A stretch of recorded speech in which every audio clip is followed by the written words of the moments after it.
Welcome from ISBT Guwahati. নমস্কাৰ, মই diamond. মোৰ অন্যটি ভিডিঅ'লৈ আপোনালোকক সকলোকে স্বাগতম জনাইছো। 5টামান বজাৰ ৰাতিপুৱালৈকে গাড়ীখন চলালো। গাড়ীখন চলাই পিনে ভাগিনটাক গাড়ীখন জিমা দিলো। জিমা দি পিনে এতিয়া বোলো জয়ৰাম যে কি মই এটা শুবলৈ যাওঁ। শুলো এই জাষ্ট এতিয়া সাৰ পাইছো। এতিয়া সময় হৈছে প্ৰায় 10:30মান বাজিছে। সাৰ পাই আমি দেখিছো আমাৰ মুনু আৰু সুনীলে গাড়ী ধুনীয়াকে একদম ৰানিক টিপ টপ ধুই কৰি একদম ধুনীয়াকে চফা চিকুণ কৰি থৈ দিছে। এতিয়া কথাটো হ'ল বৰ বিশেষ একো কাম নাই আজি দিনটো। গাড়ীখন অলপ খুচুৰা খুচুৰি কিবা কিবি কাম কেইটামান আছে, কাম কেইটা কৰি ললে বুলিলে আজৰি। এতিয়া কথা হৈছে আমাৰ খানা কি বনিছে। মই কিন্তু গম নাপাওঁ খানা কি বনিছে। জাষ্ট সাৰ পাইছো, উঠিছো। এতিয়া যাওঁ মানে খুৰাগতি কৰিবলৈ খানা কি বনিছে চাবলৈ যাওঁ। কাৰণ এইটো ডিপাৰ্টমেণ্টৰ মানে ভাগিনদাক সুধোংগে কি হৈছে কি নাই। ভাতৰ মাৰটো কাঢ়ি লওক, তাৰপা সুধিম কি বনিব। ভাগিনা আজি খানা স্পেচিয়েল কি আছে কওক। ভাত বনালো, এতিয়া দালি ভৰাইছো আৰু এই ব্ৰইলাৰ মাংস লৈ আহিছো। অলপ ব্ৰইলাৰ খুৱাব নি আজি? ড্ৰাই ফ্ৰাই, জোল নকৰে?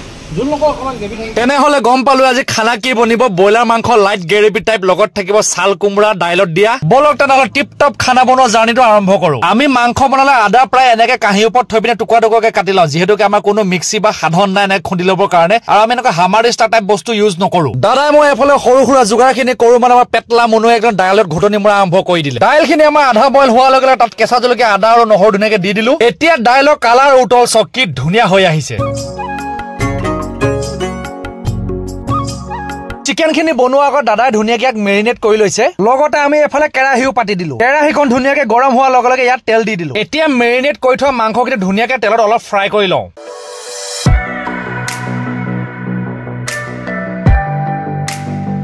চাওঁতে চাওঁতে আমাৰ মাংস ধুনীয়াকে ফ্ৰাই হৈ গ'ল। এতিয়া মাংসখিনি কাঢ়ি লওঁ। মাংসখিনি ফ্ৰাই কৰি শেষ হোৱাৰ পিছত আকৌ আলু ফ্ৰাই কৰিম। এতিয়া আকৌ আলুখিনি অলপ ব্ৰাউন কালাৰ হোৱাকে ধুনীয়াকে ফ্ৰাই কৰি লওঁ। চাওঁতে চাওঁতে আমাৰ আলুখিনি খুব ধুনীয়াকে ফ্ৰাই হৈ গ'ল, একদম ব্ৰাউন কালাৰ হৈ গৈছে। এতিয়া ধুনীয়াকে সৰু সৰুকে হিচাপত কাটি থোৱা পিঁয়াজখিনিক ফ্ৰাই কৰি লওঁ। ভাগিনদাই আমাৰ মাংস বনালে মাংসটো পিঁয়াজটো অলপ বেছিকে দিয়ে। এইটো আমাৰ লোকেল মিক্সি, মানে আপোনাৰ গাড়ী লিভাৰ দি পিনি খুন্দো আৰু গিলাচত, সেইকাৰণে লোকেল বুলি কওঁ। ইয়াত আদা নহৰু জলকীয়া এনেকে কিবা কিবি আছে। এতিয়া এইখিনি ধুনীয়াকে ফ্ৰাই কৰি লওঁ। আদা ৰচুন জলকীয়া পিঁয়াজৰ পেষ্টৰ কালাৰটো ধুনীয়াকে আহি গৈছে। এতিয়া মছলাখিনি দি পিনি আৰু অকণমান ধুনীয়াকে ফ্ৰাই কৰি লওঁ। বাহ কি ধুনীয়া কালাৰ আহিছে নহয়। এতিয়া গ্ৰেভিখিনি ফাৰ্ষ্টতে আলু দিম, আলু দিয়াৰ পিছতহে মাংস দিম। এইটো চিষ্টেমটো উল্টা। এতিয়া আলুখিনিক 5 মিনিটমান সময় গ্ৰেভিখিনি ধুনীয়াকে আকৌ সিজাই লওঁ, যাতে আলু ফ্লেভাৰটো গ্ৰেভিখিনি ধুনীয়াকে মিক্স হৈ যায়। প্ৰায় 5 মিনিটমান আলু আৰু পিঁয়াজৰ গ্ৰেভিটো বনোৱাৰ পিছত ধুনীয়াকে আমাৰ এতিয়া ফ্ৰাই কৰি থোৱা মাংসখিনি এতিয়া দি দিওঁ। এতিয়া আৰু বেছি টাইম নালাগে, ধুনীয়াকে আৰু 15 মিনিটমান সিজাই দিলে খাব পৰা হৈ যাব। বনাওতে ফাইনেলি আমাৰ মাংসৰ লুকছ অলপ এনেকুৱা হৈ গ'ল। মানে কালাৰটো কেনেকুৱা দেখিছে কমেণ্ট কৰি জনাব দেই। আৰু খাবলৈ মন গ'লে মোৰ লগত আইএসবিটিত আহি যাব। আমাৰ লগৰ গাড়ী এখনৰ ব্ৰেকৰ কাম হৈ আছে। ব্ৰেকৰ কামটো কৰি হলে গোটেইখিনি একেলগে ভাত সাজ খাম। ভাত মুঠি ধুনীয়াকে উলিয়াই লওঁ, যিহেতুকে সময়ো বহুত হ'ল, অকমান আৰাম কৰিবও লাগিব, ৰাতিকে আকৌ লাইন আছে। এয়া আমাৰ ছাল কোমোৰা আৰু দাইল, দেখাত বৰ ধুনীয়া হৈছে দেই। আৰু ফাইনেলি এয়া আমাৰ চিকেন, মানে আজি আমাৰ স্পেচিয়েল ভাগিনদাই বনোৱা চিকেন। তেনেহলে ভাগিনদাই ধুনীয়াকে বনোৱা মাংসৰ লগত ভাত মুঠি খাই লওঁ। ভিডিঅ'টো চাই কেনে পালে জনাব। আজিলৈ ইমানে, পুনৰ লগ পাম। Tata, bye bye.